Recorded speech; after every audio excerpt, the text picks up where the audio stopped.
Hello everyone, welcome to this class. आज आम यही क्लास रे जीके रो प्रैक्टिस सेट फ्री डिस्कशन करबा for your exam SSB junior assistant and clerk. Okay, एथिरे आपनकर 20 क्वेश्चंस रहिछि, 40 मार्क्स। ईच क्वेश्चन रो करेक्ट आंसर पई 2 मार्क्स रखिबे एंड नेगेटिव करिवे जदि आपनकर रॉन्ग रहउछि 0.5 मार्क्स। ओके, आउट ऑफ 40 आपनकर स्कोर केते रहउछि आपण कमेंट सेक्शन रे जणाई परिबे।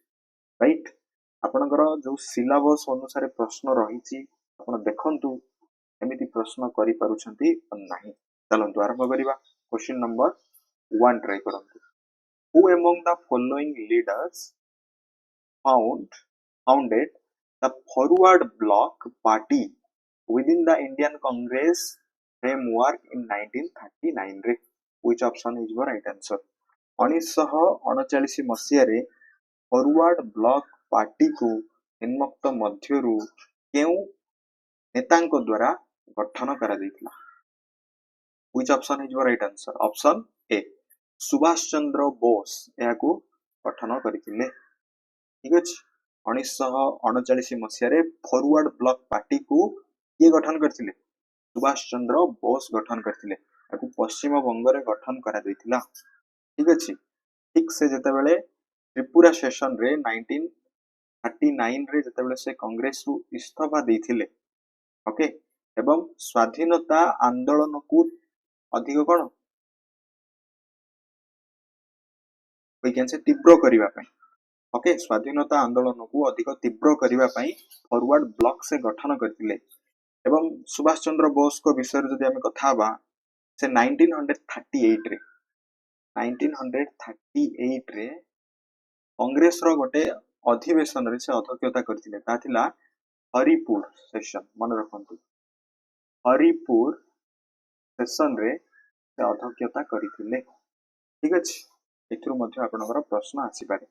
देन जदि प्रश्न रहिबो कोनसी statement based forward block party रो गठन करिवा पछरे उद्देश्य कोन?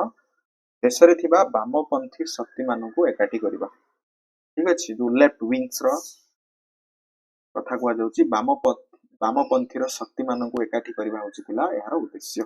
ऑप्शन ए हबो एहार राइट आंसर। बुझी हला? नेक्स्ट क्वेश्चन जिबा। क्वेश्चन नंबर 2 ट्राई करंतु।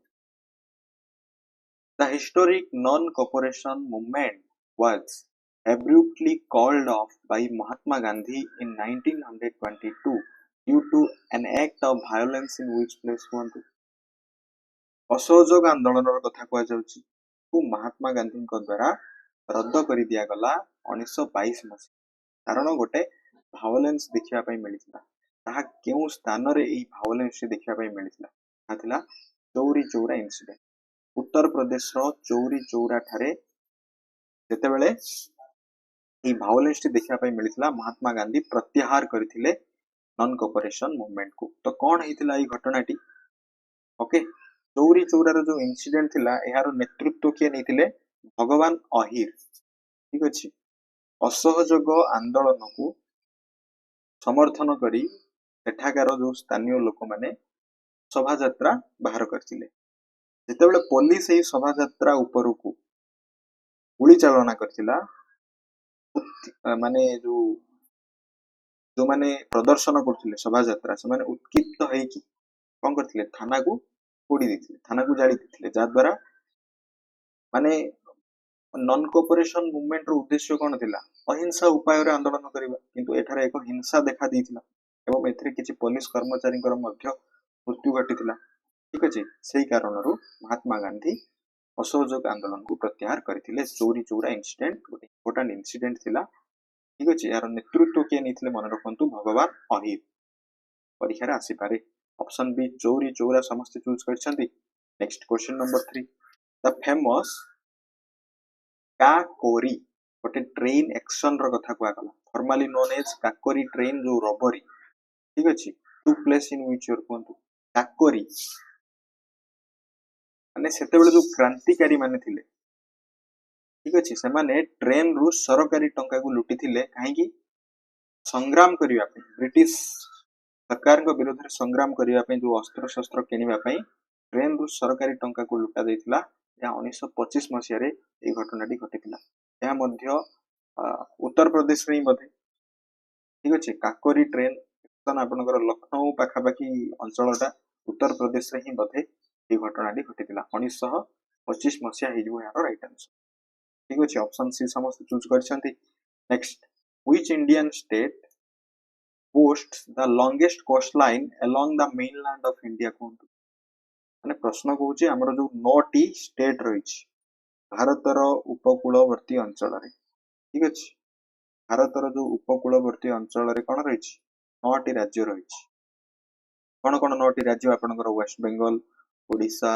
आंध्र प्रदेश तमिलनाडु केरल कर्नाटक गोवा महाराष्ट्र गुजरात ताले सबुठारु अधिक कोस्ट लाइन कहार सबुठारु अधिक लंबा गुजरात रो मन रखन गुजरात हो यार right answer option D is your right answer Gujarat पाखरे सबुठारु अधिका उपकूलवर्ती अंचल रहिछि बुझियला नेक्स्ट क्वेश्चन नंबर 5 ट्राई करिवा the Jog falls one of the highest long waterfall in India is created by which river Jog fall मुख्य कथा होची जॉग फॉल आपनकर कर्नाटक रे रहिछि ठीक अछि शिवमोगा जिल्ला रे रहिछि एवं यह साबर शरावती नदी द्वारा जॉग फॉल फॉर्म शरावती जेमति कुंचिकाल जहा भारतर एक उच्चतम जलप्रपात यह मध्य सही शिवमोगा जिल्ला रे ही रहिछि यह बराही नदी द्वारा फॉर्म होइछि कुंचिका ओके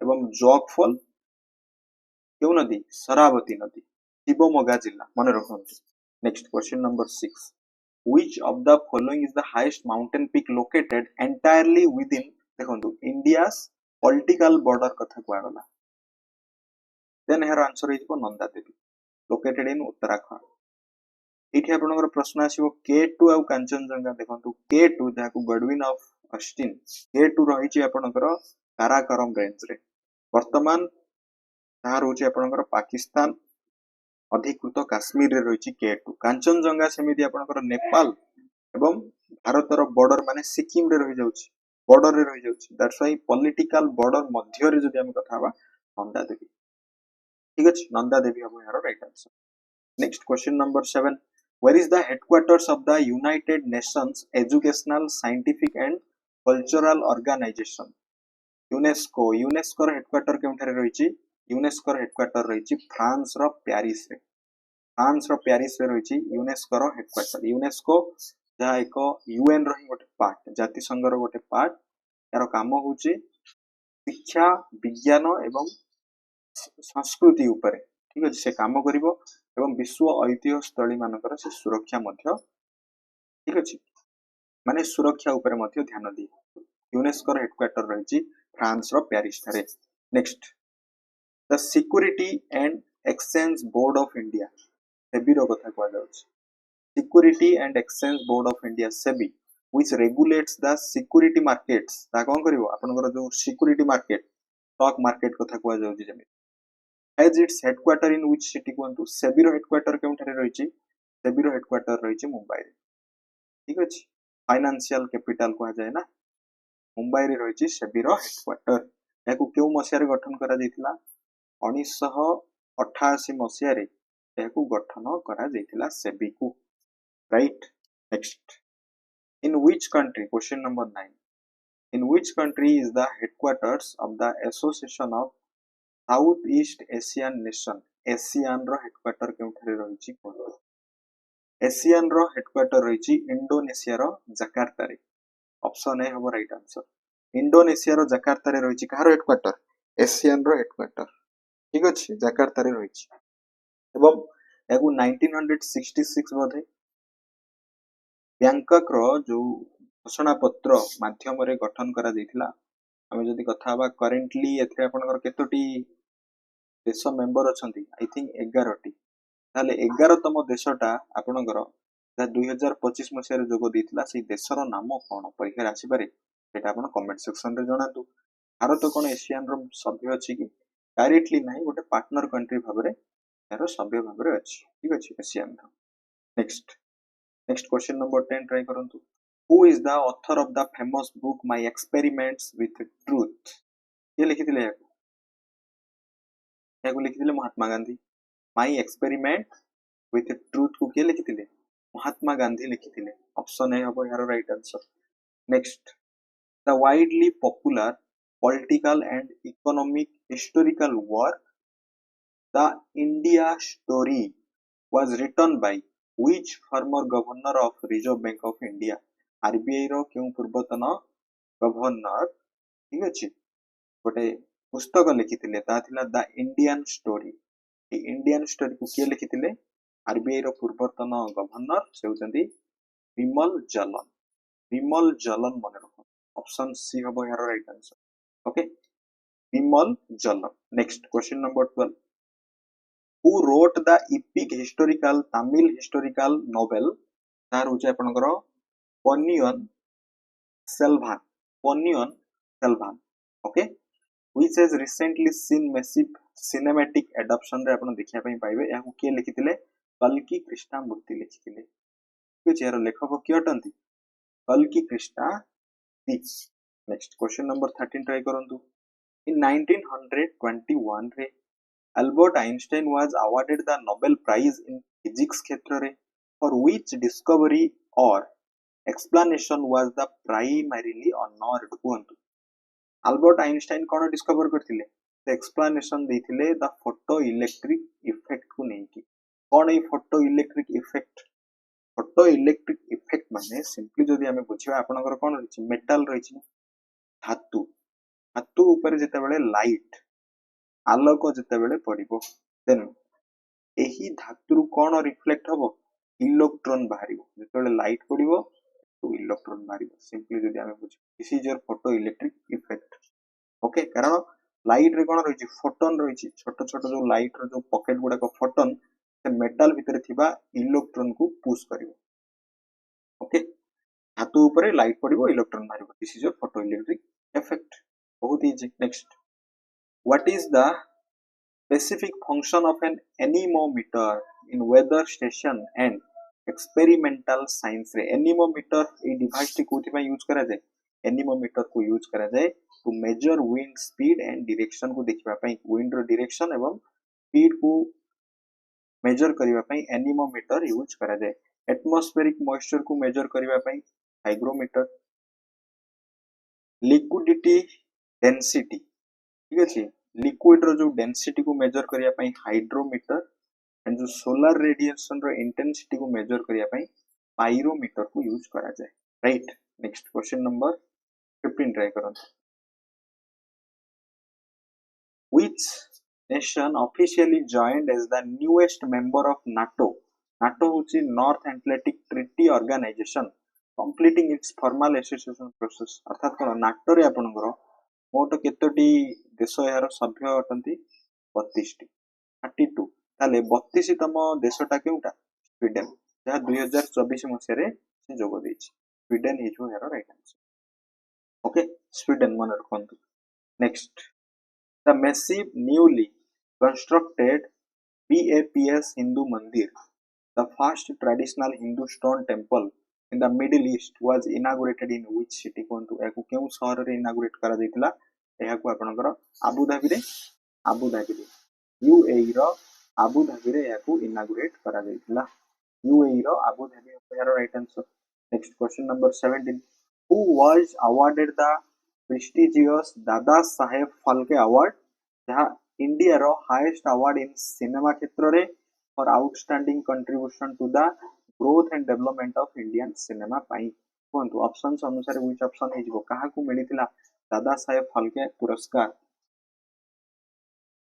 वहीदा रहमान को ऑप्शन ए हे जिवो राइट आंसर किछि वहीदा रहमान को एटा 2021 रे तांको सम्मानित करा दैतिला जदि हम 2022 रो कथा बा आई थिंक मिथुन चक्रवर्ती 2023 रे जदि कथा बा मोहनलाल को ओके परीक्षा रे प्रश्न आसी पारे next match the following major Indian classical music instrument रहिछि with legendary masters associate with them okay कोन सितार फ्लूट एवं सहानाई सितार रो वादक किए थिले सितार वादक किए थिले सितार वादक होचंदी पंडित रवि शंकर ए हो आपनकर बी। फ्लूट वादक होउचंती पंडित हरिप्रसाद चौरसिया, ठीक अछि। देन साहानाई वादक होउचंती उस्ताद बिस्मिल्ला खान, अर्थात कोन एक B 2 C 3 A, option A. Okay, sitar रो फेमस वादक होउचंती पंडित रविशंकर, मन रखंतु। फ्लूट बंसी वादक होउचंती पंडित हरिप्रसाद एवं साहानाई को उस्ताद बिस्मिल्ला खान। नेक्स्ट जीवा question number 19। Match the following constitutional articles given अछि एवं सेमानकर सब्जेक्ट मैटर ऊपर हमें कहबा। आर्टिकल 14 कोन इक्वालिटी बिफोर लॉ, एकोटा बी। आर्टिकल 21 होची protection of life and personal liberty, दुईटा सी। आर्टिकल 32 होची राइट टू कॉन्स्टिट्यूशनल रेमेडीज। तो एक बी 2 सी 3 ए, एक बी 2 सी 3 ए, ऑप्शन ए होई जबो यार right answer. Next question number 20 try करंतु। Match the following important international day रहिछि with dates they are observed. आमे वुमेन्स डे को को दिन ऑब्जर्व करंती, मार्च मास 8 तारिख दिन इंटरनेशनल वुमेन्स डे को। वर्ल्ड एनवायरनमेंट डे को जून 5 तारिख दिन एवं इंटरनेशनल योगा डे आपनकर आगु को रहिछि, सॉरी इंटरनेशनल योगा डे आपनकर जून 21 तारिख दिन, ठीक अछि। ताले 1b 2c 3a, 1b 2c 3a, 1b 2c 3a, option A is your right answer. बुझियला। आउट ऑफ 40 आपनकर स्कोर केते रहुची आपण कमेंट सेक्शन रे जणाई परिबे। ओके, एवं एही प्रैक्टिस सेट जदि आपनको भलो लागुची देन लाइक करंतु, बहु मात्रा रे शेयर करंतु। Okay, I hope A class T आपण मानको पई बहुत हेल्पफुल हबो। Thanks for watching this class.